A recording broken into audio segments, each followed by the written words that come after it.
Hello, my astrology friends. This is Lada from AstroladaOfficial, and today my guest is astrologer Krisztina. Hello, Krisztina.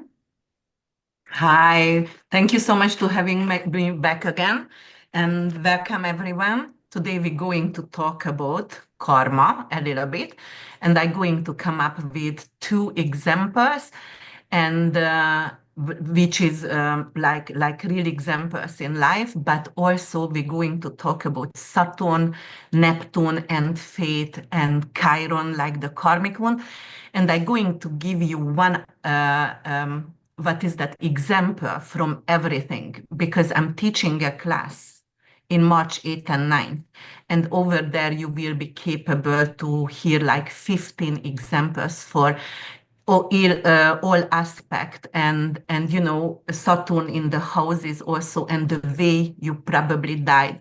We're going to discuss also what is the blockage in your life financially, or if you have or if you feel unlucky and cursed in love or in finances or in relationship in general, and we're going to find remedies for you guys. Wonderful. I'm excited about this course. I'll put the link below in the description if you'd like to be at this either live at the workshop or watch it after that as a recording. It's based and talking about karma, it means we had past lifetimes, that's what we assume. And I really love that you've put remedies as well for people to find their blockages in their life that are stemming from either ancestral or past life karma, and to solve them. So thank you. I'm excited. Share with us It your is. observations. Remedies are very, very important. I always tell everyone, make sure if your client leaves, they're living with actually an uplifting feeling and not bitterness, right? So that's why, and it's not only Saturn, we're going to talk about and the maturation of Saturn, but we're going to talk about the Chiron degrees also. Where is the humiliation, the guilt or the shame happened in your life, right? Because truly, we're going to be an adult when we reach our first Saturn return. So that is actually 29 years old when you become an adult. All right. And because of the degrees also go to 29 degrees, the Chironian degree shows actually a wound, a karmic wound in your life. And it is the degree shows the year when you suffer the shame, the guilt, or you have the wound. Yes, we're going to talk about that. We're going to talk about Neptune and the eternal womb, going back to the source energy and coming to your mother womb, and what kind of experience you had over there. So actually, I did a slideshow for the ones who doesn't understand my accent, all right? And I'm going to share that. And time to time, I'm going to unshare because I don't know what's happening between us when we do the videos, but whenever I share, they don't see me. So I just share a little bit. I'm gonna explain how I built up the class. I did 100 slideshow over here for you guys, but in the class, I'm offering you a PDF from my own book, which is everything about karma, and it's going to be over 100 pages. It Wow. is from my book, part of my book, and also you're going to get two slideshows over here. Right now, I just have the essence of the school because I want you to understand who I built up, who are we, because it's a 9 hour school. It's March 8 and 9, 4.5 hours, right? And it's a lot of information. Obviously, you will have half an hour each day to ask questions. And I'm very good at that to answer questions even after the courses. You know that. Well, your palmistry and face reading courses, which are available on the website, actually had incredible reviews from people. And they said we received information as if it's a 1 year course compacted in in those few hours during the course. So they said it's so deep. Yeah. So I know your karmic course will be, today course will be amazing as well. Yeah, it was also 2 days, so that they got over about 300 pages of written, like written Man, content. forget. Sometimes I forget words, and then and it was very deep. And yes, so and you didn't find that in any kind of palmistry and face diagnosis book because I have experience, 30 years of experience minimum. So I have done thousands and thousands of analysis. So obviously, experience makes the master. So that's what I think. All right. So I'm going to show, and I'm still learning, guys. Technology is not my strong side, and because I have my Sun and Jupiter in Pisces, so it's obvious it's not really okay, I don't know how to share this. Just a second. Let me see, because I downloaded something here, and I want to share the downloads. Okay, Saturn, Lord of Karma. Okay, and hopefully I will be able to do it right now. Um, hmm,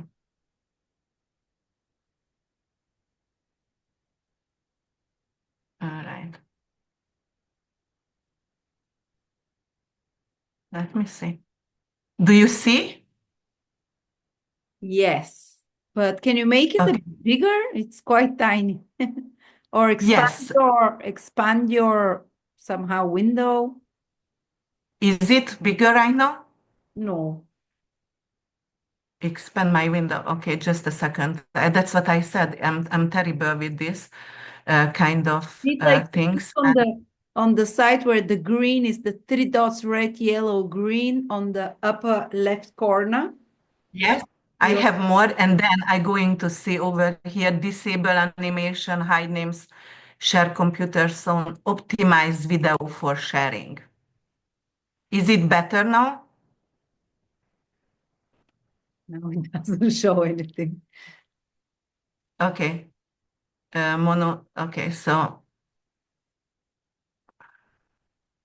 it doesn't show anything right now. I mean, you had to. You shouldn't do anything on your Zoom screen. You should do it on the on the page that you're trying to show. Expand it from there. Yeah, and that's what doesn't show. So that's why because usually that's how I did. And right now my Zoom doesn't allow me to do that. And I don't know why. So it is just very, very weird. Okay, you know what? I just going to put a PDF then probably because if it doesn't share somehow, But I'm going to. share that screen so we can still see. All right, all right. Then I'm going to start share that screen. Okay. And so, do you see some? Yes. All right, and I'm sorry about that. As I say, this is not my strong side here. And probably that's why. So you still see it. Okay. So we're going to actually, in the course, we're going to talk about Saturn just, and a lot about Saturn and the mythology of Saturn, because as more as you understand about Saturn, the more you will understand about karma as well. But at this moment, I'm not going to talk about the mythology. You can see that on the screen, obviously, because I want to go into deep other techniques over here. And we're going to also talk about the orbit and the atmosphere. Obviously, I wanted to talk about the orbit because every 29 and half years, Saturn going to get mature, right? We're going to have a Saturn return. That's the orbit goes around the sun, and that's when we're going to have a Saturn return in our life, and that is a very, very important time in everybody's life. And we're also going to talk about the ruler of Saturn, what Saturn rules, and it rules Capricorn and the co-ruler of Aquarius. What does it mean in astrology? We all know it's chronos, and it's the time, ambition, limitation, authority, and discipline. And it's brings in growth into our life, but through maturation and mostly through hardship, right? Because Saturn is not easy. It could give us a hard lesson. And also we're going to talk about Saturn exaltation. So for example, Saturn is exalted in Libra, and actually, where is it detriment? And in fall, it's in fall in Aries. And this year, actually, Saturn going to put his feet into Aries, which is going to be in fall, and it's going to lose its power, for example, right? So we're going to talk about that as well. And then we're going to talk about the return and the phases of the return. Why is it really important in our life?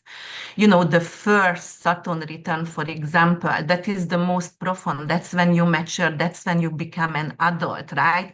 Your face is changing. You solidify your identity. Everything is changing around you. You're going to take more serious life choices as well. So you're going to respond most likely on a professional way to life. And this is the time when a lot of people traditionally get married or, you know, chose a career path or started a family. So the first Saturn return is very important. And the second Saturn return is between 57 and 60 years of age, and that is really re-evaluate your whole entire adulthood. What did I accomplish, right? It is mostly because I say Uranus opposition, Saturn opposition could be a middle-age crisis, but that is like almost a second late middle-age crisis over here. You know, I become a senior, I'm wiser or not, you know, my elderly years, what's gonna go over here? Should I achieve another life purpose? Did I achieve anything what I wanted in this life? And it's almost like, you know, like you want to take a not deep breath, but you're gasping for breath and you want to hurry up because, you know, you don't have a lot of candy anymore to eat, and you want to create something bigger in life. And the third Saturn return, it is if you are lucky enough to become 86 to 88 years old, that's when it happens. And it is just like tying up the loose ends, and you're going to be really, most likely, most of the people going to become wiser. And it's not necessarily like you're gonna become a wise person, but wiser as you were born, obviously, and wiser you've been before. So it's always, you know, you have to check yourself, and it's not like everybody going to become a wise, you know, spiritual guidance here, right? So do you see me, Lada, and do you hear me?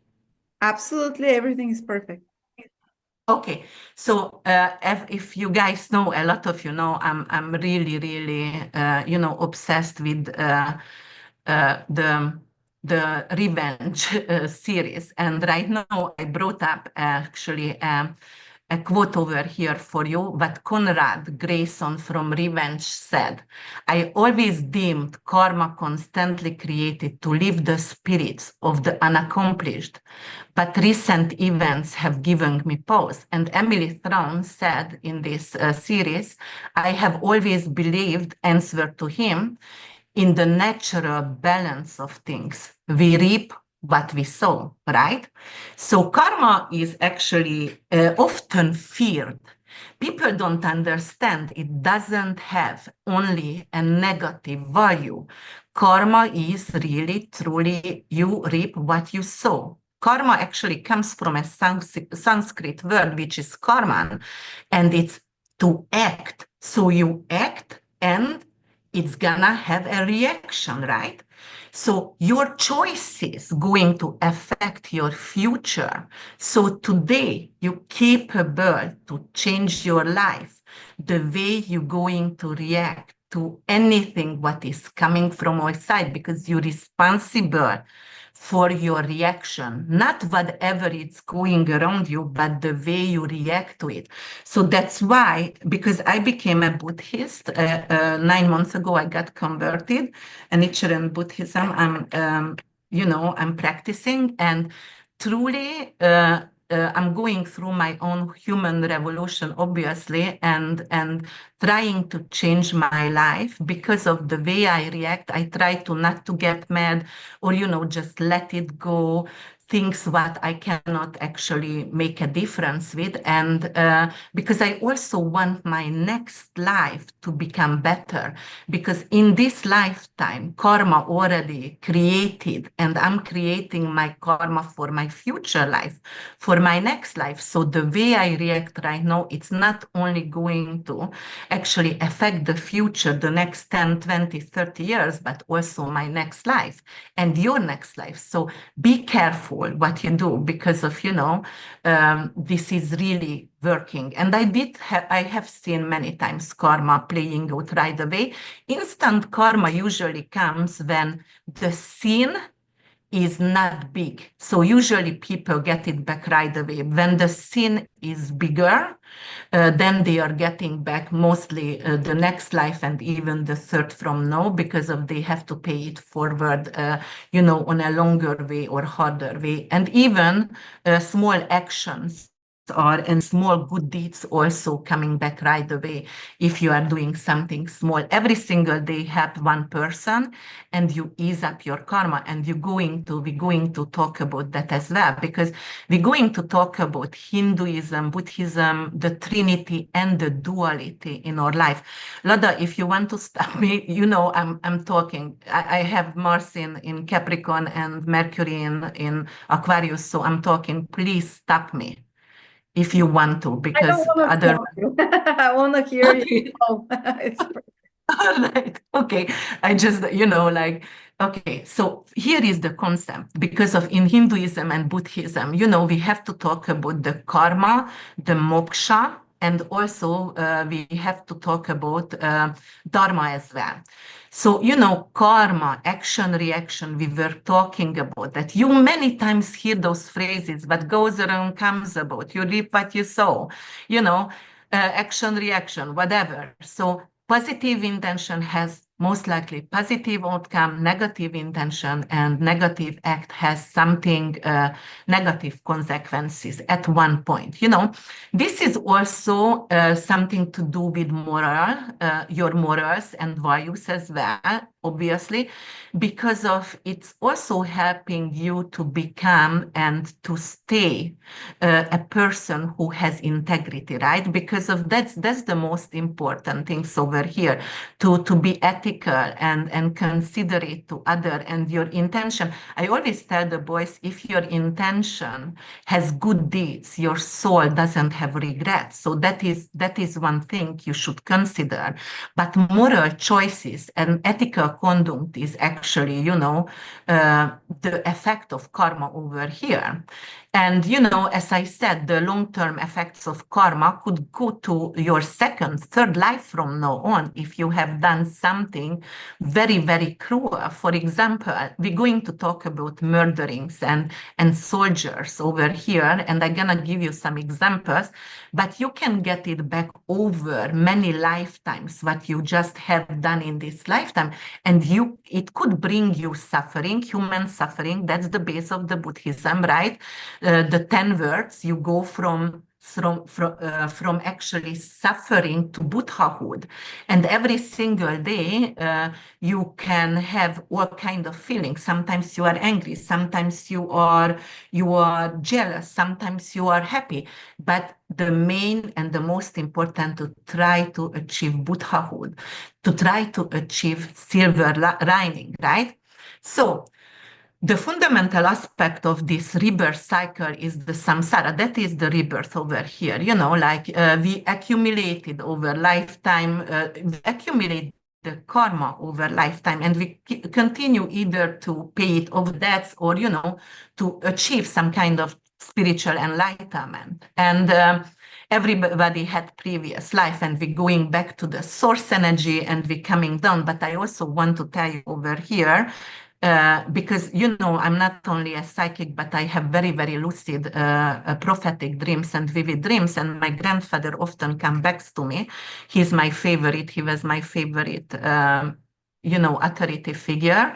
And And he told me he was not an educated man. Both of them were Scorpios, but he was very, very streetwise. And in my dream, he came back and said, you know, like I can come back to you, but I can also go back to my previous life before if they still have somebody alive from there. And I was like, how is it possible? And he said, because of actually we live a little consciousness with the universal energy up there all the time. So for example, if a child dies and reborn over again very quickly, it can go back and dies again very early in age. It can go back to both families where he was born, and both family are capable actually to have, you know, and feel the spirit. Do you understand what I want to say over here? Yes, yes. Okay, all right. Okay, so yes, that's what it is. And then, so that's the samsara, you know, we accumulate, you know, our karma and we try to achieve something. We are reborning over here and we try to be responsible and you know, like self-improve. That is like working on your human revolution. And, you know, also karma is justice and moral order as well. It's balancing out your or life, you know, to make sure we have ethical behavior and fairness in human interaction as well. So it's not a punishment, but a punishment and reward system together. It's very, very moral, right? And that's what we're going to talk about and learn about in my school and workshop. And we're going to go to really, really deep over here about everything. And you know, everybody want to actually reach the moksha, and moksha is the Dharma is the life itself, you know, the achievement, what you want to achieve. And moksha is when you don't reborn anymore because you are enlightened. But what Martin asked me, because he became Buddhist also, and he was like, Mom, I don't understand something, and I debate with them. And I was like, oh, wonderful. You can debate with everyone. And he said, if you want to achieve moksha, you already have desires. And in Buddhism and in any kind of higher religion, you should not have desires. But if you want to achieve something, it's still Dharma. So how can you be a real Buddhist, you know? And I was like, okay, stop it. I can't answer for you. But yes, he was right. You know, if you want to achieve moksha, you don't have that kind of earthly desire anymore. So, you know, you are moving away from material world, you are very spiritual, you are here for the present, you smell the roses, you meditate, and it's really, for a lot of people, it's a boring life. They don't understand. So not many people could have achieved moksha. I believe probably, and even if you achieve moksha, like you don't have to reborn, your soul still capable actually to come back if wants to. For example, who I think Buddha, you know, Krishna, Jesus Christ, they all achieved moksha. They were the messengers of the universe, the universal energy, knowledge, God, however you want to call it, but they are the messenger, they are the sun, and that's why they achieved. And if they are willing to reborn again, they're capable, but then they have to start again. All right, and then I'm going to give you just one examples for each individual houses for Saturn, and then we're going to move forward, you know, to the notes, and then we're going to move forward actually the way you died and the aspect, because it's going to be very important. And in my workshop, I'm going to show you over 150 aspects and at least 10 possible way it played out in your previous life and how could you have died, for example. So I'm giving you a lot of information over here. So, you know, Saturn in the first house, you know, it is anything to do with heavy responsibilities. The person could be very, very serious. And, you know, it is like some kind of lifetime survivor. Many times I experience with people who have Saturn in the first house, they've been bullied as a child. or the parent were physical with them. So you will see that during your readings, when you have a lot of experience with client, you can write it out, write it down. That's why it's really great to write notes all the times, because then it could go to your book when you're gonna write and you have more experience. So you have examples. But definitely there is the person who has Saturn in the first house. They need to resolve some kind of personal identity and self-esteem issues. And guys, I do use whole signs, but I use Placidus up to age 25 because of what I actually realized. Young people, Placidus system are working more for young. And after 25, or maybe even after the first Saturn return, I start to use whole sign because then it suits them better. Okay. So I just wanted to mention that here as well. But all right. So you will be so the way how is it coming through, also it could be like maybe you were disabled in your previous life because of Saturn in the first house. Saturn is your structure, and first house is physical body, so it could create some kind of disability. But it could be also like you misuse your power in your previous life. You were a Can you general. can you show us the slide for this, because it's just showing the first slide only. Oh, Yeah, it okay, has so changed. It's been okay. staying all the time on this one. Okay, let me see. So first slide, and I don't understand why does it do that with me. First, you still don't see? No, it's the very first one that you opened. So Okay, all right, let me see. All right, so something is happening over here. Karma, therefore. Okay, so maybe. now it changed. Okay, all right. Oh, and I was talking, and you didn't see the slide. Oh, sorry. Oh, This is like, I'm telling you, I'm crazy with this technology, but I don't know what does it. Okay, so let me see. I'm going here for the slide. Okay, here is the first house. You see that, right? yes.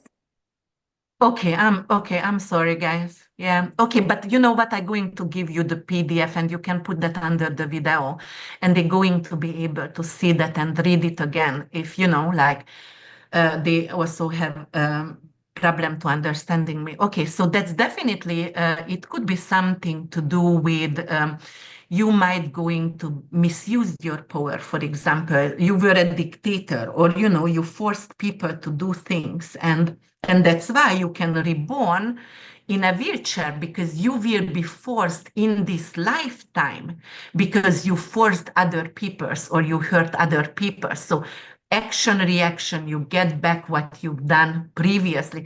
And guys, it's very hard to understand, and actually not understand what I'm saying, but it's very, very hard to understand, because sometimes when you see a child suffering or have cancer or whatever, and if you want to go back and examine the previous life, like if it is your child or someone who you really love, it's like the mind doesn't want to get it and the heart doesn't want to accept it. So this is really, really deep knowledge over here and very hard to understand. So, you're going to have to be responsible, obviously, for your previous character, what shaped you. That's why I'm telling you, Buddhism taught me to do my own human revolution, because of I'm responsible for my next life also. What I'm gonna do in there. And Saturn in Aries, it's exactly the same like in the first house, but it could be something to do with impulsiveness. And Saturn is something what wants to hold the impulse, right? Put a brake on impulse. So it could be like a person who is like a pressure cooker, very, very mad, but mostly, those kind of um, not compulsive, but passive aggressive behavior. Saturn in Aries could be passive aggressive and sometimes explodes or sometimes become physical because of, like doesn't know how to handle the energy. But, it could become someone to become a really, really good leader also, who is willing to, take on to actions and like, all right, I'm going to be bold and I'm going to be brave right now and I'm going to master of the art of discipline, because Saturn is discipline. So in my actions, I need to be disciplined. Martial arts actually could help to those people a lot. But we're going to talk about remedies and painting and music also. All right, so here it is, the second house for you guys. So the second house, anything to do with material struggles, right? Financial security. Or actually, it could be a person who was really, really cheap and didn't want to spend money. Or, it could be like a person who had and accumulated a lot of wealth and gold, but died under the gold and nobody really recognized or realized he was gone because of a very, very cheap person who never shared his or her finances with others, wealth with others. That's what I wanted to say. But also it could lead to some kind of authority and financial manipulation of others as well. So we're going to talk about the karmic death later on here.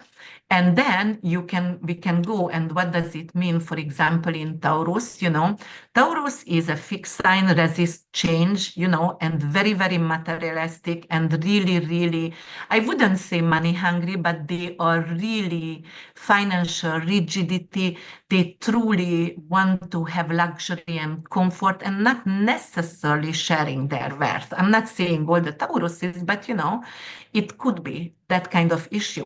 And Saturn in Taurus, for example, it could be also like the people in the previous life didn't provide food for the one who worked for them. For example, it was a person who owned a big property and had a lot of slaves over there, but didn't give food for them, starved them. So Saturn is starvation, right? Because it's rules Capricorn, it's starvation Saturn.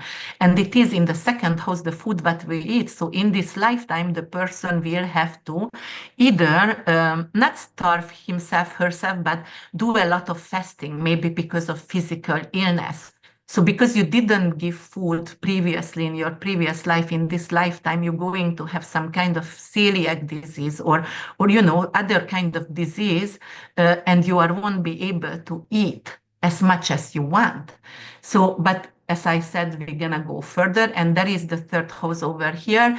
Anything to do with communication, words and thoughts. So it could be someone who wanted to share information, and maybe the way it was a whistleblower, for example. If it is well expected, it is someone who was a noble person, who got acknowledged and who was a teacher, but if Saturn aspected badly in the third house, it could be, or with bad planets conjunction, malefic planets, outer planets, then it could be a whistleblower and they've been imprisoned or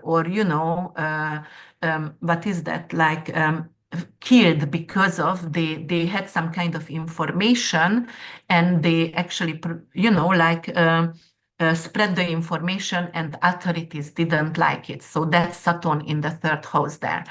And obviously, we're going further, Saturn in Gemini, it is the same, overthinking, skepticism, it's a lot of criticism also. And, actually, it could be also a person who is sarcastic, very, very sarcastic, but somehow the way the person tells the joke, it's not fine. Not fun, it's hurt other people. So that could be that as well. Let me see.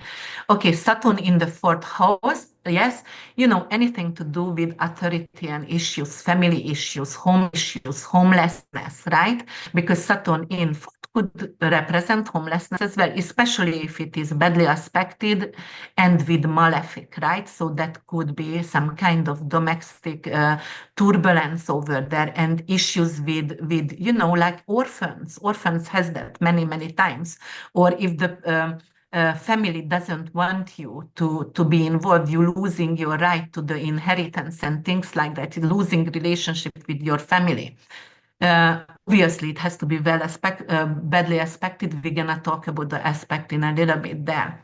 All right, and Saturn in actually fourth house and Saturn in Cancer. You know, I do have Saturn in Cancer, and that is a lot of emotional challenge and fear of rejection, right? I have that actually in my eighth house, and it's also family burden, which I did have growing up. And but also Saturn in Cancer, for example, could be a very, very strict mother, you know, as well, because of it's a helicopter mother usually who wants to be responsible for everything her children does, because maybe she had a very bad previous life or childhood, not necessarily childhood, but we repeat a few things in the childhood. For example, I have Saturn in eighth house squaring Pluto, and I told you guys before, you know, I did have experience with abuse, sexual abuse, and then I actually, in my previous life, I had that as well, but I relieved that in my childhood again. So usually we relieve it in very early age in our childhood,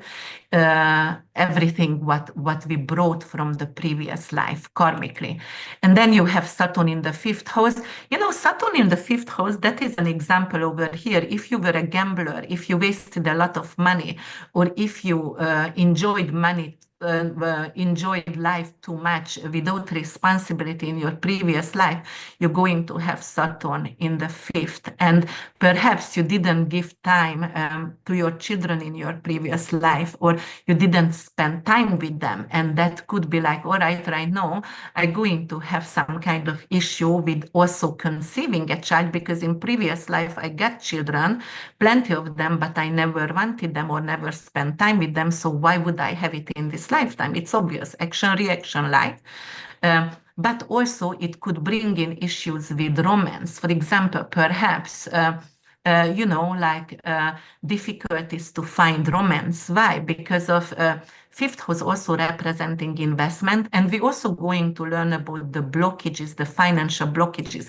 So over here, it could be like you gambled in your previous life. You will need to really, really be careful in your life, and you're not going to take a lot of risk, not in romantic life and not in investment as well, and in speculative ventures, because obviously it could be like I already lost a lot previously, so right now I'm going to be more reserved and more conservative. I'm gonna actually have more responsibility, and I don't know how to enjoy life because of, you know, Saturn. I have that in the fifth, and in my previous life I enjoyed it so much, like actually it's cost my life, right? So that's why. And the fifth house also Leo. So for example, if you have Saturn in Leo in the fifth house, you have an Aries rising, right? And Saturn has a very bad aspect. For example, conjunct also with your sun and squaring with Pluto. Guys, that is a heart attack, okay? So most likely. But I don't want to, a lot of people could have this, so I don't want to scare you, but this is why we use a remedy right away, because then we are telling the clients, all right, you have that in your chart, so you will need to be careful with your circulation heart. Get away from the freaking bacons, all right, and because your cholesterol going to be high, and try to actually take some Indian meal, Google, and then an aspirin at night, and you will be fine, right? Drink more water and eat cayenne pepper. So if you are giving remedy right away, actually you can fix the chart and you can change 2/3 of your human being, the living on earth. 1/3 we're gonna talk about soon. 1/3 is not changeable. That is the universal law, that is the heavenly law, but 2/3 we are capable to either weaken or change, all right? But I'm gonna go there in a second after this. So yes, it could be, you know, like issues with self-confidence over also because of, you know, you've been overly confident. Saturn in the sixth house. Sixth house, anything to do with your public responsibility, anything to do with your work, your pet, your health, your colleagues, your tenants, your rental property. We know what does sixth house means, right? So it could be like maybe you abuse your body. We always have to check the axis energy, the opposition energy of Saturn. Sixth house opposition energy is 12th house. 12th house also drugs and alcohol. So sixth house, if you have Saturn, you might have been alcoholist or drug addict in your previous life and abuse your body.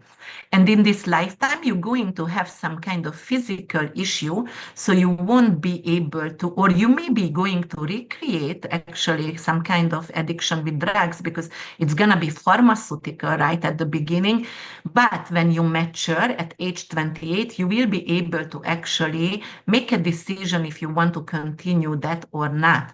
And some children, the indigo children, crystal children who are born right now, your children, my children, young ones, are capable to do that right before Saturn return in the first Saturn opposition, guys.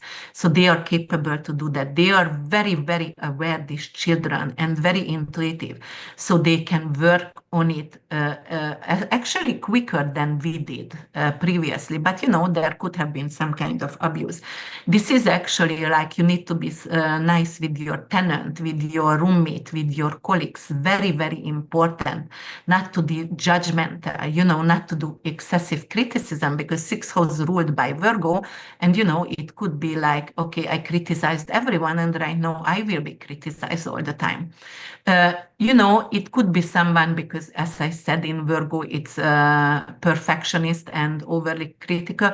Actually, Saturn in sixth house could be a person who is workaholic, has the master skills of any kind of craft, but it could actually affect the health because working, who can be that? Like Elon Musk, for example, he is working like 100 hours or more a week and he's sleeping in office and under the table or whatever he said in the interview. So it could affect his health. That is a typical issue with Saturn, either sixth house or, in Virgo, because of those are the people could be who are workaholic.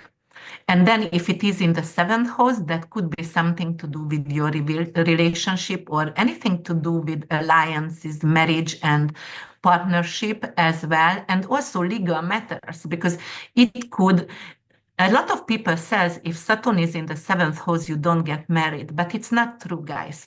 Seventh house is actually long-term relationship. It doesn't have to be marriage. Long-term, I'm not married with George, but we are together 25 years. We're going to celebrate April 1st or 25 years anniversary. And I have in Placidus Saturn in seventh house. It's a long-term traditional monogamous relationship. So it doesn't have to be all bad. But in the other hand, it could be like, there could be legal disputes and it's a long overhauled and, dragging that legal issue, maybe generation to generation, for example. And it could be also create codependency as well. Maybe you are the one who is the breadwinner in the house. You are the one who is making the money, and everybody rely on you. And Saturnian energy is very heavy, and it's on your shoulder, and you are breaking under that. But it could be also loneliness as well at one point. And it could be bringing in some kind of marital issues, but many times it could be a long-term monogamous relationship as well. But in your previous life, for example, if you have Saturn in the seventh house or in Libra, there could be some kind of poor relationship choice. And you might going to repeat that in this lifetime until you're going to get matured, and you're going to choose not to get into a narcissistic relationship or a relationship where you are bearing more work than the other there. So it could be that. And Saturn in the eighth house, for example, that could be very difficult. It's very karmic. It could be really, really heavy. For example, It could be like sexual abuse. As I said, I have Saturn in the 8th in Cancer.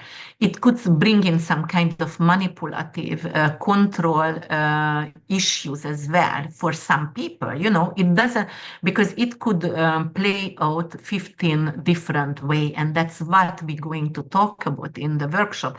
I'm going to give you all the way it can work out, you know, for you and when you are doing reading.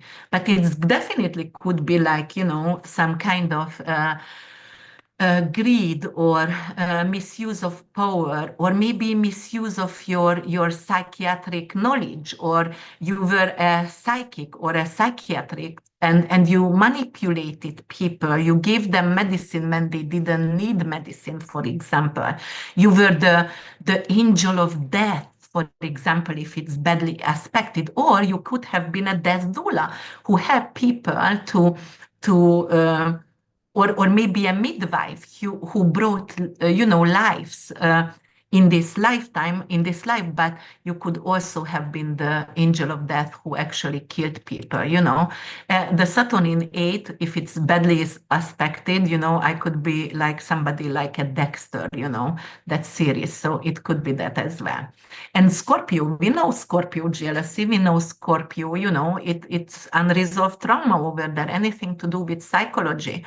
Saturn in Scorpio could be also a person who a detective, um, a private detective, for example, a private detective firm, I'm sorry. And if it's also Mercury there conjuncting, then it could be also a really good FBI agent, you know, like, so it could work out and play out in different way, as I said. And then we go into the 9th house there. 9th house, anything to do with your with long distance traveling, elderly, older siblings, philosophy, you know, the 9th house themes, right? It is anything to do with justice as well, because 9th house ruled by Jupiter, and Jupiter is law.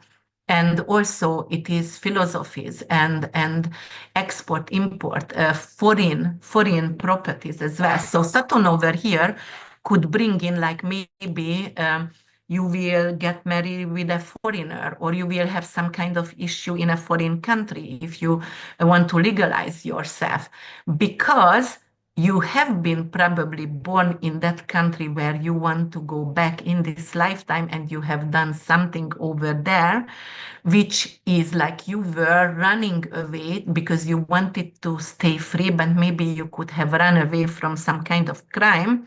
And when you want to go back in this lifetime, it could create some kind of, you know, like ethical issues over there. Not ethical, it is like, you're not gonna get the green card or citizenship, or you get in trouble again in a foreign country because of, you know, that was in your previous life. But it's also Sagittarius as well, right? And Sagittarius, everything to do with freedom, also philosophical beliefs. So you could be actually, oh, by the way, 8th house Saturn could be also a cult leader.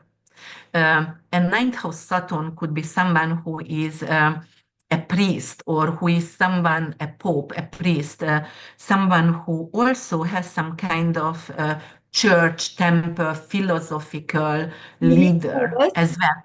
You mean who was in a past lifetime or who is now? Who was, yes, Okay, who was? who was it, yes, because it shows who you were before. But Saturn, it's your karmic debts, and if you didn't achieve, we're gonna talk about North Node. So in the workshop, I'm going to combine all of it. We're just understanding this through one example, the placement of Saturn, but also you're going to do it again in this lifetime. Especially a lot of people doesn't finish karma, guys. You realize that a lot of people going without unfinished businesses. I just see so many dying around and leaving Earth, and you know, they didn't accomplish, so they cannot come back exactly the same way, and just they're going to be a better version of that person. So, for example, this person could have been already someone who is a priest, or you know, but it was a really religious priest, and this lifetime it wants to be the fish in the ocean ocean, not the fish in the aquarium, which is religion, right? The fish in the ocean who is seeing everything and very, very spiritual. So you just go a step up from there. Okay? Is it understandable? Yes, thank you. I have this position. So, That's for why. example, Yeah. oh, okay, okay. So, for example, you were a teacher previously, and you were someone who connected people, and you were someone who had a bigger audience. Ninth house is bigger audience, third house is smaller audience, right? Ninth house is kids in university or young adults. Third house is until end of high school. So the thing is, over here, you already been on this path, but you will need to develop more wisdom and understanding what you have done. And you will have in this lifetime opportunity to grow over here. But the base is coming from previous life. So yes, it could, yeah, it creates that. I really feel So you like just I was going, I really feel I must have been a fire and brimstone priest of a sort scaring people about the afterlife. what? I believe I was if I was like What stone? fire and brimstone is the ones that talk about hell all the time, and if you sin, you're gonna go to hell and Oh, this type, you know. Because okay. when I was growing So up, you know that's this pessimism. repeated. My grandma raised me with this, and that's how I saw God. God is like the punisher always. I was so scared from God that he's Oh. so I'm trying to overcome this in this lifetime for sure. And you see, grandma was present for you in your childhood, so you were still live it very vividly, the previous life experience. And yes, indeed, Saturn in Sagittarius could be actually very pessimistic because, you know, Sagittarius is obviously very optimistic or in the ninth house, but pessimism to see God is a punishment. Mhm. No, it's, you know, okay, so I understand your, yeah, okay.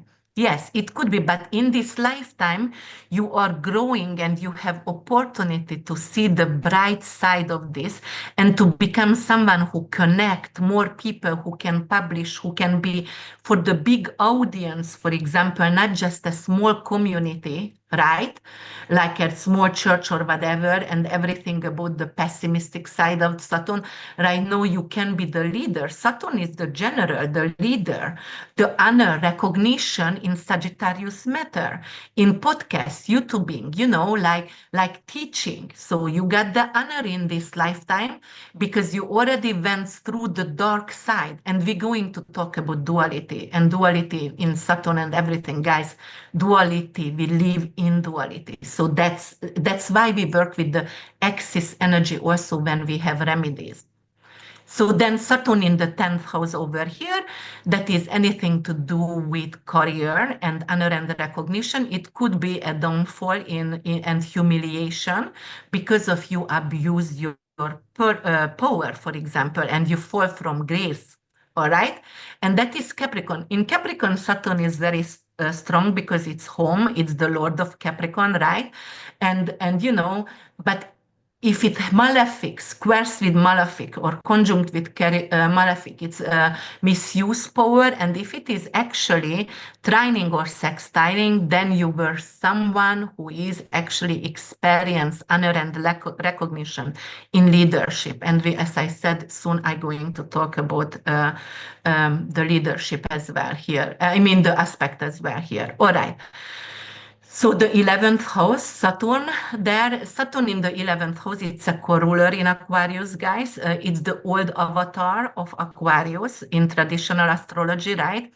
But over here, it is like misusing your friendship. For example, your friends relied on you and you use your power, you manipulated your group, or it could be even like achieve something um, you know what your friend, it was your friend idea, for example, but you steal from a friend in previous life, and you can experience that in this lifetime. Either you're something going to be stolen from you, or you're going to go through also in childhood, like one of your friends said something and you told the story, it was your story. It like, you know, like things like that. Very, very, I'm just coming up with example, which is really simple examples. But as I said, I'm going to give you 10 to 15 examples for everything. And then, you know, Saturn in the 11th house could be also very isolated because you misused your power in the relationship in your previous life. And that's why people are setting boundaries with you. So it could be like you can go to a lot of social events, but those are just like very boring social events because you don't want to be there. Everybody hates you, but you have to show up kind of situation. And then let's see Saturn in the 12th house. Actually, Saturn is planetary joy in the 12th house, right? But it's someone who has a lot of secret. And Saturn in the 12th house could be you've been imprisoned or you've been thrown in a psychiatric hospital, for example, as well. And I'm going to show you um, a, a chart over here later on, two examples with chart, and I'm gonna tell you what's happened over there with the person. But you know, Saturn in 12 also could be like playing victims as well. All right, and then what I wanted to see, you know, then we can go to Saturn remedies a little bit over here. So Saturn remedies, if you have a Saturn in Cancer or in Aries, right? Or also in Leo, then you need to remedy Saturn because it's very weak. So you start to do a lot of things and you're not going to finish anything. For example, it is just an example. Well, we have to be very careful with Saturn remedies because it could create obstacles in our life. But what I use for Saturn remedies, and what's very important, I have Saturn in detriment in Cancer, right? And it's squaring with Pluto. I eat dry fruits, for example. And I use a lot of Shungite because Shungite also helps with EMF, electromagnetic field. So I use the computer all the time. I have a grounding mat actually right under my feet when I'm doing videos, and I'm grounding myself. But I'm lucky enough to live in Florida, so I'm grounding half hours every day outside in the grass. But if you don't have, you can use grounding mat, or you can eat dried fruit, and you can also use willow bark. With it. What is Saturn in your life? Saturn is your teeth and your body. I mean, your not body, your bone, your structure. So if Saturn is weak, you can have a lot of teeth issues, or you can have a lot of joint issues, arthritis, things like that. So what you're going to use, you're going to do willow bark because it's good for inflammation and for example, gingivitis and teeth issues. So you can use that, or oak leaves, for example, as well. So that's very important. You can use black tourmaline, black onyx, and I use musical notes as well. So I'm working with my children piano teacher. I have two actually. I have Nick, and he's an amazing Pisces guy. Oh, he has his birthday today, by the way. And then he's also going out in the wood, and a very compassionate guy, and you know, putting some electrode on mushrooms and on the tree, and I can listen the frequency of the tree and the music what they play. This is absolutely phenomenal. But I work with him and I tell him, for example, okay, that is Saturn Pluto square. I need a music for my client at 2 minutes music, for example, you have to create. And I tell him what Pluto knows. He knows already. So he's really, he's very good at it. And what is the square? The square is a Martian in flavor. And what we need to remedy with? We need to do the remedy with the opposition energy, right? Or the exaltation energy, for example. So for example, Saturn is if you have Saturn in the ninth house ruled by Jupiter, right? Jupiter could be one of the energy over there for you to use, Lada. Or if somebody have that in Cancer, Jupiter exalted in Cancer, you can also use Jupiterian energy. But Saturn is exalted in Libra, and if you have a weak Saturn, you can use also Venusian energy. It's obvious. So, all right. And I tell him, and he creates a music, and that is a remedy for the client. So, for example, but you can go with gemstones, you can go with herbs, you can go with fruits. You know, mushrooms, for example, are really good for Mercurian and Saturnian energies. It's pungent. Anything bitter, anything salty, you can work with a lot of salt to have every Sunday, no, every Saturday, have a salty bath or go to a salt cave. That could be a remedy of Saturn, all right?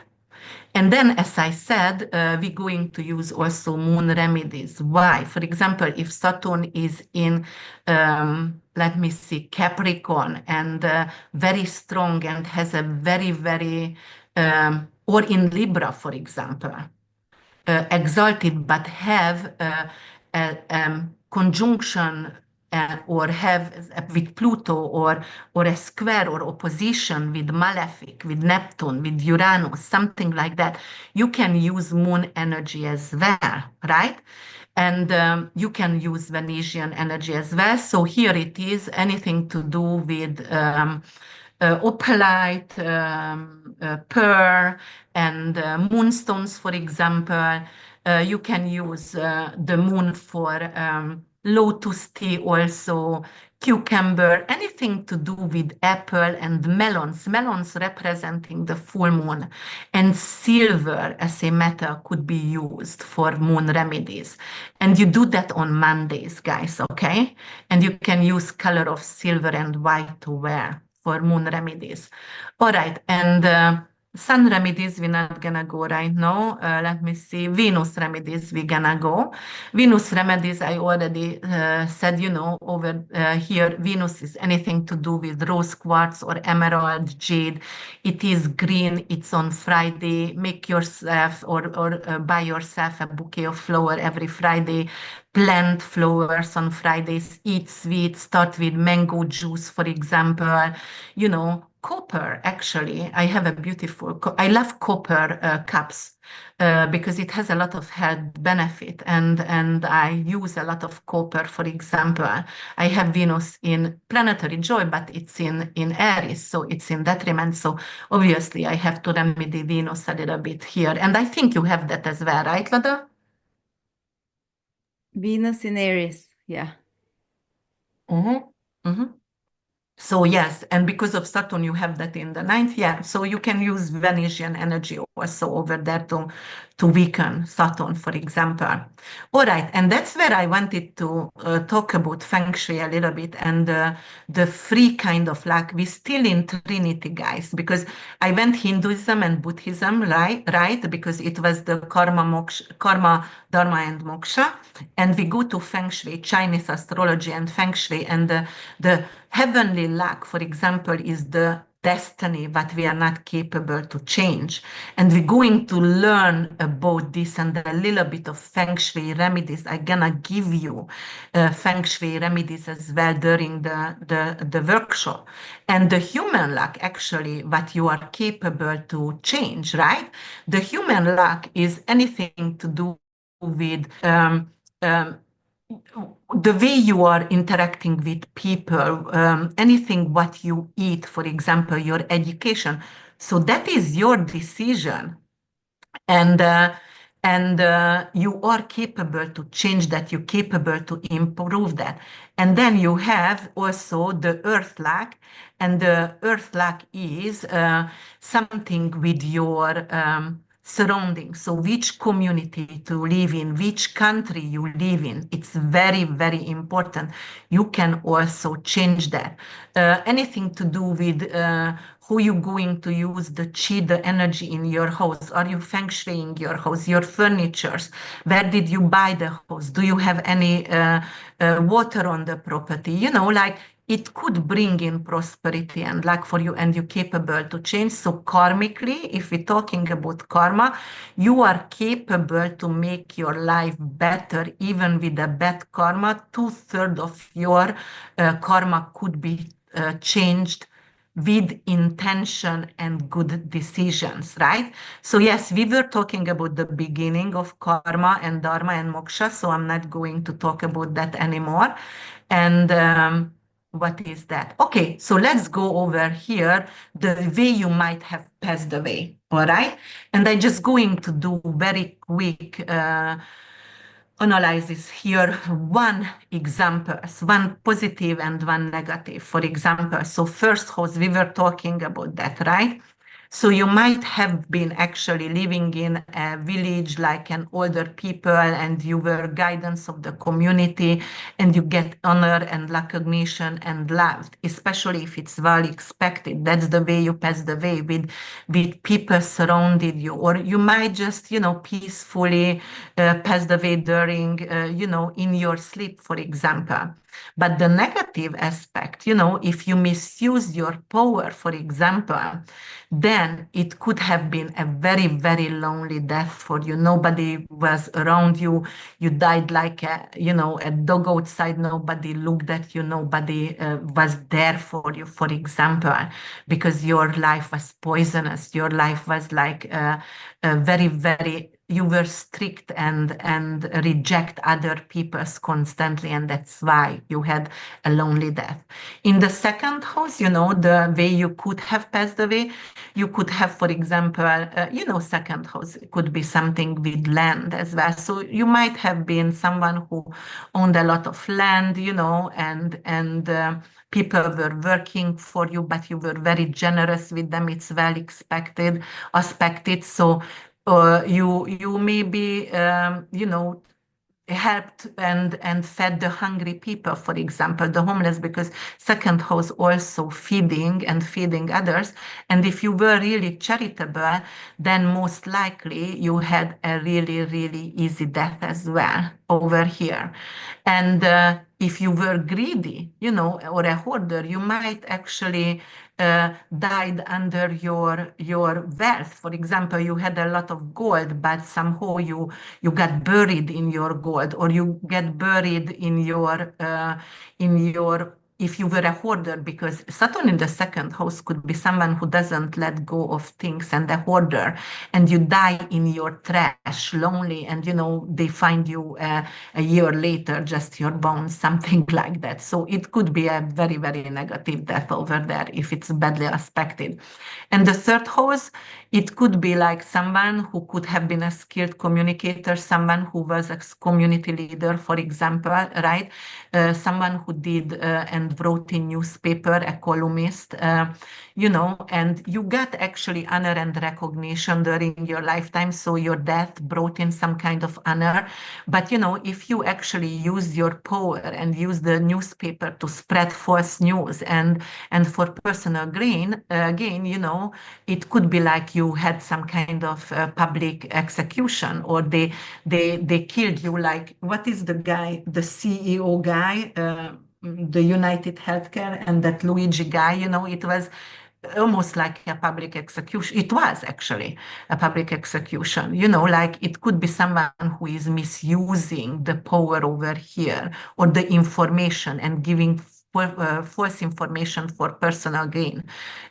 So actually I should check that guy, CEO guy, very Saturn for him, because it might be in the third house for him. All right, so anything to do with the fourth house. Fourth house is family and family karma. It's ancestry karma, guys. Saturn in fourth or in Cancer, it is a very deep ancestry karma. And I do see that in my family. I have Saturn in eighth in Cancer, and the females, except me, I'm not doing, I know, it's ended with me. I say that all the time. Very, very strong females in my family. They mostly divorced, and they have that kind of single mother burden kind of issue. So if you know your karma, if you know your chart, you can make conscious decisions and change it. You are willing to change. That is the most important. I'm willing to change, and the change is already coming. The opportunity is already coming. That is Louise Hay affirmation. If you want to listen to her, I adored her all the time. And yes, so this is a person who could be a patriarch or a matriarch. Obviously, I am one. And, who provides stability for the family, keeps the family together, right? So this could be, for example, also in previous life a matriarch or a patriarch, and you could have been surrounded with family because fourth house is everything about family, and they respected you if it is well aspected. But if it is wrongly aspected, it could be something to do with you neglected your family, you neglected your house, you neglected anything what your ancestors cherished, the history, the legacy of the family, and probably they were not around you. Probably it could be something like, okay, I fought for something, maybe even for a land or something, inheritance, and I died in that fight. Not necessarily because it was a sword fight, but, got a heart attack, for example, because of the stress from fighting for an inheritance could brought in. It could mean that in the fourth house. Fifth house, I talked about that, so I'm not really going to talk about it. I mentioned that actually, if somebody has that in the fifth house, it could be like something to do with gambling and gambling issue in previous life, and in this lifetime, they could have been actually killed because of they owed money because of gambling. But for example, if it's well aspected, it could be like a youthful death because fifth house is children. So you might have died actually early in ages, for example, as well. And then we see the sixth house. Did I go to six? Yes. So sixth house, anything to do with holistic healing, private hospital, right? So over here, for example, like juice bars and rental properties and pets. For example, you could have died actually from a dog mauling you. How do you call that when the dog bites you and tears you apart? If Saturn in the sixth, yes. So if it is really badly aspected with Pluto, with Uranus, with Moon, then it could have been something like a dog actually tear you apart. Yes, but it could be also a very long illness as well, and joint issues, and you were bedridden, for example, if it's badly aspected. And if it is, well aspected, then it could be something to do like you went to a private hospital and died over there, or you worked until you died and you did something amazing. You worked on a sculpture, for example, and you were 88 and you died during you have done something, a work what you really enjoyed. So that's the difference, the bad and the good aspect over here. And, in the seventh house, Saturn, it's badly aspected. You could have been betrayed, a domestic violence, killed by the spouse, for example.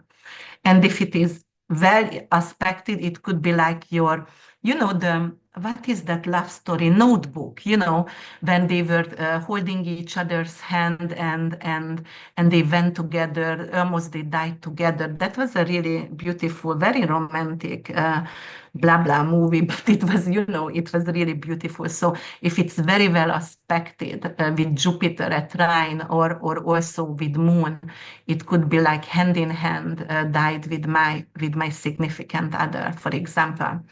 All right, eighth house. Eighth house is critical, but we were talking about that eighth house a lot because of through my experience. So, it is dark sickness, secrets, dangers. It could be anything to do with mafia and cartel, because mafia and cartel could relate to Hades. So it could be like an assassination, or, because of mafia cartel as well. All right, and then it could be also medical malpractice. For example, Saturn in eighth house died in medical malpractice, for example, during a surgery, right? But a goodly aspected, it is like you went to a very deep meditative state, like a monk, and died like that. And in the ninth house, as I said, guys, I'm going to tell you like 15 different ways you could have died with the aspects as well. very well aspected. You died during traveling when you were teaching, and you were surrounded by your student, and or you were traveling and you actually climbed the Mount Everest and you died there, but that was your passion and you didn't actually mind to die that way. And then if it is in the ninth house and badly aspected, it could be also some kind of, they going to kill you in public, shut you because of you are a call, you are someone who, those kind of priests who have kind of cult living, they living with 7 wives and I don't know 12 children in one property, things like that, and get executed, or it could be also because of your beliefs, because of your religion, you've been actually punished. So it could be a religious war and you died in a religious war. Just like right now, whoever going to reborn from Israel, Palestine area, it could be something like that because that is obvious. That is obvious between, it's religion.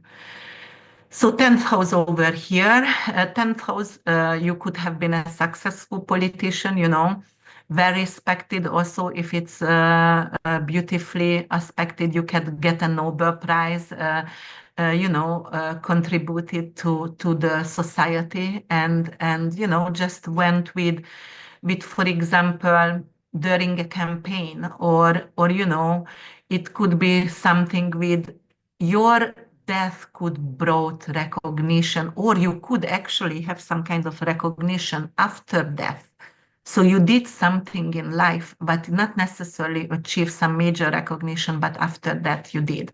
And the public downfall also could be like you get executed because of, for example, Kennedy, got shot, both Kennedy. And it could be someone with 12th house Saturn. In the 11th house, obvious, it is anything to do with your friends and with your social circle and social movement. So the positive aspect over here is like it's your goals, and you were creating something. It could be innovation and technology as well. So maybe the positive aspect is like you were working on some kind of like Nikola Tesla, right? He didn't die this way, but something could explode actually while you are working on it, or something. It could be an electrician, and you get actually electrocuted because of you die from something what you really like to do. But also it could bring in a law because 11th house also justice as well and court house. So you could have been, for example, putting in that chair how do you call that? The electrocuted chair, where you sit in and they kill you, the death penalty Execution chair. before. So it could be Chair. some, yes, yes. Thank you. That's what it is. So it could be like, yes, you get in prison and then you die that way. But you could also create some, yes. And in the 12th house, it could be like you've been thrown in actually to um, to a prison or in a mental institution. It is badly aspected. And I'm gonna bring up a chart over here. Or you could have been like a hermit, just went off grid living because you didn't want to surround yourself with negativity, and peacefully you died in surrounded with nature as a hermit. So it could be that as well. All right. So here it is some kind of aspect, and actually I just going to mention 4 aspects because we don't have time, but in the school I'm going to tell you 150 aspect of Saturn, okay? And what is the karma? What is the remedy? What is the feng shui with it? Because I want to show you 2 charts and 2 experience to understand what I'm talking about over here. So for example, we're going to talk about Saturn conjunction. For example, if Saturn conjunct, for example, the sun, what is the karmic death over here, you could have been abused power, and you could actually sacrifice personal desires for your duty, for your work, right? And obviously, the passive death could be also assassination, right? Or premature aging as well. Anything to do with Saturn Sun conjunction, even by transit, it could bring in depression, it could bring in joint issue, teeth issues, right?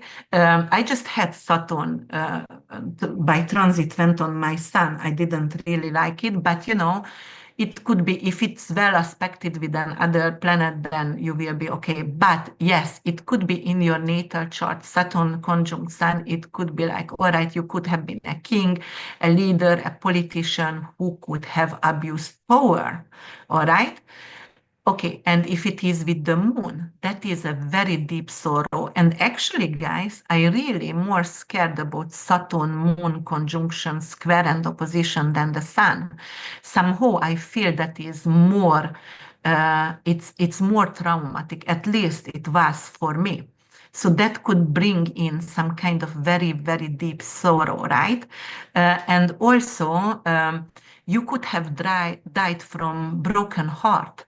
We have that or mental illness, loneliness, as a widow or orphan, broken heart.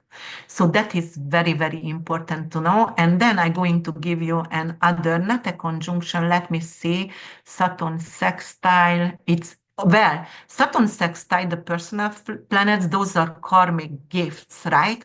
So when it's sextile with the sun, it's, anything to do with leadership ability. You are ready to take on to any CEO job or become an entrepreneur on your own, and you might have been in your previous life as well. And when it's sextile with moon, that is definitely emotional wisdom over there. Someone who understands the subconscious, someone who is capable to heal people from substance abuse as well. Yes. And then it could be like Saturn square Mars. All right. So there is an other here because that is violence and power struggle. Mars is the soldier, Saturn is the leader, and it is bringing in some kind of warrior-like spirit, aggression as well. And most likely the person could be went to either was a leader or was a soldier in a war and died on a battlefield. So that could be that as well. Definitely the trine with Saturn, any personal planet or any outer planet as well, it is karmic rewards. However, if it's malefic planet trine, that's it's nullify each other's, guys. We also have to talk about that, and I will teach you as well about the rays and how we actually nullify. We write down, the positive, negative aspect. We always need 3 negative or 3 positive to make sure, to predict something. So that's how I do it. That's why I check everything, your natal chart, your solar return and everything, and what is nullifying the other things. So that's how I predict. And that's why my predictions are accurate because I do a lot of research over here. So for example, Saturn-Jupiter conjunction, we know that is kingship, that is Jesus, right? That is the Star of Bethlehem. We had it in 2023, December. So we did see the Star of Bethlehem rise over there. So that was beautiful. And yes, so that is it. And then I'm going to talk about the North Node and the duality for a little bit. North Node actually representing the duality in our life. So as I said, you're going to get 150 aspects over here, okay? No, actually, I'm gonna go to personal examples because I wanted to say 2 examples for you through astrology chart, what I'm going to show you as well. And just like 1 minute, I'm gonna talk or 2 minutes about the North Node, Neptune and Chiron over here, and we're done. So the 2 personal examples, actually, one of them was my younger son, Jombor, who actually has a lot of understanding and remembering of previous lives. So for example, he sat in the bathtub and he was playing with that red car all the time, but was a Porsche, and he was always saying, well, like, why did I bought that car? I should not buy it because I knew I gonna drive fast. And mommy, I just draw, and I just died. And was like, what are you talking about? And it was obviously in his previous life, because I offered him, we can sell it or give it to, not sell it, but give it to another child who will value this car. But he said, no, no, no, mommy, I just broke that car before when I was an old man. And I'm gonna show his chart. And also another thing with Jombor, my neighbors moved in and we haven't seen them yet. We haven't met. Jombor was out in the garage and ran to the neighbor's door because they were packing and hugged the lady and told her, do you remember when I was in your belly and I was your baby? And I No. almost died because, oh, Incredible. that was, and the lady could not have babies, lost all her pregnancy. And I was like, oh my God, George, you have to come to have me to explain, because this neighbor's gonna think we're totally crazy. He just went over there, but they became friends, and since then they still have very, very deep bond, because somehow they're very connected. And I let that relationship to be like that, because I'm 100% my son understands and remembers the previous life. And one day also they were sitting with Martin in the room, and Martin pushed Jombor a little bit because he could be overwhelming. And Jombor was like, why are you pushing me always, Martin? Just like in mommy's belly, you kicked me out. And we get goosebumps because Martin was a twin pregnancy and I lost one at 3 or 4 weeks, so didn't have heartbeat and it just dissolved. It was so I was like, oh my God, Jombor remembers actually. And Maton was born May 1st and Jombor was 3 years later, May 2nd. So it is the twin born to me. Yes. Great. Yes. Wow. Yes, and here it is his chart, and what I wanted to show you over here, and I don't know if we can see, well, you know what, let me actually, you see that chart, but I'm gonna go up here for Jombor. He has Mercury in Aries, and actually it's opposing his Saturn and Spica in the fifth house. Fifth house is joy and pleasure. Saturn over there, and something beautiful, Libra, in Libra exalted. So he had a beautiful car. He had actually a Porsche, what he said, because Mercury is in Aries, which is a Porsche. And he was speeding, he said, and he died, hit a tree when he was old, Saturn in Libra, when he was an old man, and he really enjoyed what he was doing. So this is like absolutely crazy. But that's why I truly believe in astrology and the way we died. And he has a lot of remembering. So, and also So he died Pluto in having Capricorn. fun, fifth house.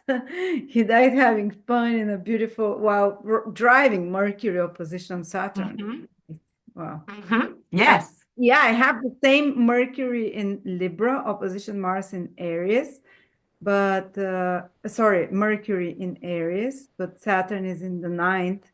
So maybe, That could be also a big car yeah, for you, because of it could be something to do with, like, you also enjoyed what you have done, but because of Saturn is in your ninth and you have Mars is in Libra in the no, not right. Mercury in Aries, exactly the same aspect. Saturn in Libra, Oh, Mercury in Aries, but Saturn in the ninth. Maybe I was flying with the ninth. oh, so you went for a foreign trip and you died in a foreign trip actually, but it was something either with a Saturn could be train accident also What as accident? well, and train died in a train accident. Yeah. Wow. It could be something like that, but in a foreign trip, during a foreign trip, for example. So that is Jombors, okay? And then I'm going to go to another crazy story. Jombor has more story, but another crazy story, which is my dear friend Karma. And she had a lot of issues. She divorced, she was alcoholic, and she started to drink a lot. And we talked a lot, and she said she has sexual fetish, and she enjoys to imagine she's being raped and she's choked during intimacy, right? And I was like, oh my God, how can you okay. So I was like, why don't you go to a reincarnation hypnosis? I went over there as well. So she did. So during her session, actually, she discovered she was a virgin in previous life who was very, very beautiful, and she had a very violent death. Okay, she had a master, right, who was obsessed with her youth and beauty and raped her. And she lost her virginity. And because of lost her virginity, she was actually thrown into a prison. It looked like a prison, and she was chained there, like very Medusa-like mythology over here. And then she got pregnant, and she had to give a birth to her son, but the master killed the son in front of her. And after that, slit her throat. That's the story. All right, guys, this is very heavy. Here is, do you see? So what she has over here, she has Saturn moon in the 12th house conjuncting. Okay, let me get that in the bigger picture, but you're going to learn that in my, I'm gonna give you a lot of, where is she? Okay, she is here for me. Okay, so Saturn and Moon is in the 12th house conjuncting. That is imprisoned as a mother, but also it's in Virgo, so she is a virgin. She was a virgin, but not anymore because she got raped, right? And then it is actually squaring with Neptune, because of Neptune is in Sagittarius in the 3rd house. So that is a lot of fogginess over there. And Neptune also representing alcoholism as well. And she does have issue with alcoholism, but her freedom was taken away. She was anyway a slave, she said. She had a master, but she was thrown and her boy was killed right in front of her. And look at that. Mars is actually on Leo Regulus. Also, Regulus is 29 degrees. We can give 1.6 degree for Regulus. So actually it's conjunct for her. So that's the king, that's the master, someone. And then it's squaring Uranus and Sun conjunction 22 degrees, killing degree in Scorpio. All right. So Mars in Leo, the king, is cutting her throat because of some kind of sexual obsession, because of Scorpio. Uranus and Sun is in Scorpio conjuncting. Anyway, that's also representing sexual fetish as well. So I just wanted to show you these two examples. I'm going to have you Kennedy, I'm going to have Joe Rogan, I'm going to have Trump, I'm going to have Elon Musk and his son, who became a girl right now. I also going to have that in the class for you guys. So you know, you will see that as well. And I'm not going to talk about that right now, paying through over karmic debts, because I'm talking a lot already and I don't want to. You know, I just want to talk a little bit about actually the yin and the yang over here, which is the north node and the south node, your mission and the gift that you brought with yourself. And there is another revenge quote, obviously, which, because I'm obsessed, just as there are two sides of every story, there are two sides of every person, one that we reveal to the world and then other we keep hidden inside. The duality governed by the balance of light and darkness. Within each of us is the capacity for both good and evil, guys, all right? So that is for sure. We are ruled by duality. We have north node and south node, right? We are actually no lights without dark. There is, if there is love, there will be hate. There is, if it's there war, there will be peace one time. So we really have to try to find the silver lining, balancing out this duality. And then we're going to talk about actually Rahu, the head of the dragon. And also that's your mission in life. And also what you need to accomplish and have courage to accomplish. And Ketu, anything to do with the dragon tail, which is liberation, leaving it behind. That's the gift that you are bringing from previous life. And from Ketu and Rahu, I also going to give you all the aspect, guys, whatever they can make in astrology, and what kind of karmic debts do you have to pay forward over here? What is your mission in life? What is the gift that you can actually, the south node is helping to achieve your north node mission? So we're going to talk about that, right? We're going to talk about duality, the yin and yang principle. You know, every disaster has some kind of beauty in it. I'm going to tell you examples, and every beauty has some kind of disasters over there. All right. And then we're going to actually, the early influences of the South Node energy, for example, when you are very young, you're still living your South Node. And when you are maturing, as I said, the Saturn return, the first Saturn return, or lately for this youth, is the Saturn opposition already bringing in options with the North Node missions as well. And then we're going to talk a lot about, and I'm going to recommend you a lot of books also with careers shift and how can you shift.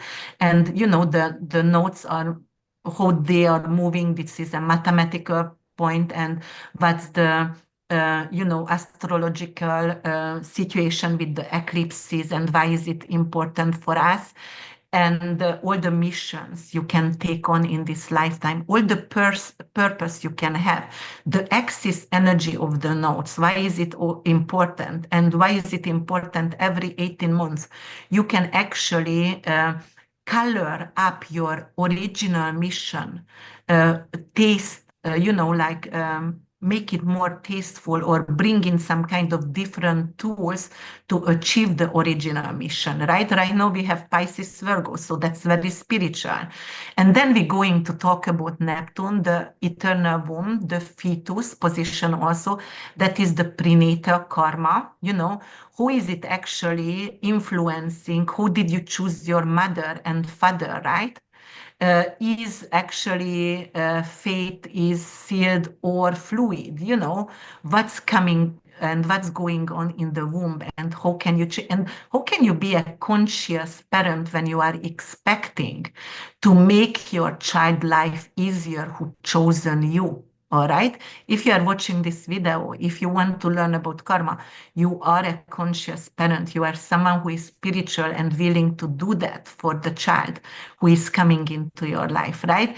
And then we're going to talk about, because of Neptune, not just the prenatal womb and the fate over there, but also the karmic womb, the eternal womb, when we are actually dying. That is our spirit world, when the spirit is going to get connect again with the universal energy. And then we're going to talk about Chiron. And as I said at the beginning, Chiron is the wounded healer. That is your karmic wound, you know. And actually, it shows the degree, going to show when did you experience shame, guilt, or, you know, some kind of bullying in your life. So, for example, if somebody has, Chiron at 7 degrees, they experience something at age 7, 22 degrees, then 22 years of age. And anything to do with Chiron over here, you know, like something with regret, something with guilt or shame, and also in the houses and the aspect what Chiron going to do for us, right? So guys, this is like you see how I'm talking. I know, and somebody said I'm giving headache for them because I talk a lot and I don't grasp for breath. But I told you guys, unfortunately, I have Mercury in Aquarius and I do have Mars exalted. So it does also make amazing aspect with Jupiter. It's obvious, you know, that's a lot of knowledge and I always want to share everything. So that's what it is. But I'm telling you, if you're taking the class over here, your karmic knowledge and your purpose knowledge, even for your children, what kind of career or purpose, it's not necessarily career, it's purpose. Purpose is fulfillment for the soul, guys. It's not that simple, just like a career. Career is usually could be something for money. This is purpose. This is something what is going to make you feel like, ah, that is what it is. I'm in the bigger picture. I made other people's life easier. I did something what was good for the society, for example, for so many. So that is, and if you are lead your children to the right purpose, their life is going to be more flowing. If you're paying off your debts and donating to the right charities, it's going to deepen your karma. We're gonna talk about that, and I give you a lot of examples for all kind of aspect, hard aspect, good aspect, anything. Really. How to become and how to do your own human revolution to become a better person every single day. Just help one person. Do you come? Just give for one. Do you reach those conclusions by working with clients, or did you learn it from someone? Because I never knew Saturn in houses and aspects could show how you died in a past lifetime. And you So just I was reading a lot of book, for example, psychology books as well. Jung was really into karma and in Saturnian energy. And Liz Green, Saturn and the Fate, and there is a lot of book I'm going to recommend. For example, Liz Green, Saturn and the Astrology, Karma and Transformation, that is Stefan Arroyo. But there is a lot of amazing book. For example, I'm a member of ISAR, and actually I'm going to do the something with master astrologer or the exam in June. I'm doing it, and actually they have a lot of articles and blogs. But also I did work with clients, and I did work with hypnotic. For example, people who does reincarnation hypnosis. I went on my own as well. Mine was not a good experience, but because I stuck. But whatever. But I work with them and their experience. I work with a lot of death doula. I have a lot of clients who are actually working in hospice, and they are telling me what they are saying the last hour and last 2 weeks and how they are changing people. Oh my God. And I am very intuitive. I have lucid dreams, vivid dreams, people coming to me, older people, so I did experience a lot of death also. I have Saturn Pluto, right? So also Pluto in 11th house, which is friendships. So I had during 3 years in my teenager ages, I had 7 or 8 friend of mine died. Oh, wow. That's also karma, tragic event, always tragic event. So obviously, right, this is also something I'm very close to. And in mental health hospital, I worked in homeless shelter, mental hospital, and prison. I had to do my studies over there, my field studies as a psychiatric nurse. So there is a lot of story, guys. And that's why I have that kind of experiences. And yes, the clients. Thank you. Thank you Yeah. so much, Krisztina. You're such a gift to the astrological community, to everyone who wants to learn and know themselves. I mean, people need to know just some rudimentary astrology to take this course because you explain everything there. Uh, I'm fascinated by knowledge. Thank you very much again. I'm putting link below from Kristina's two previous courses if you're interested, face reading, palm reading, and the new upcoming course on karma. Amazing. Thank you. Yes, and next time we're gonna talk about the astro-herbalism and the medical astrology course I'm going to teach in April, but it's far away, so I'm not thinking of that yet. Thank you. Thank you, everyone, for joining us. All right, take care. Thank you so much. All right, bye for now. Bye, everyone.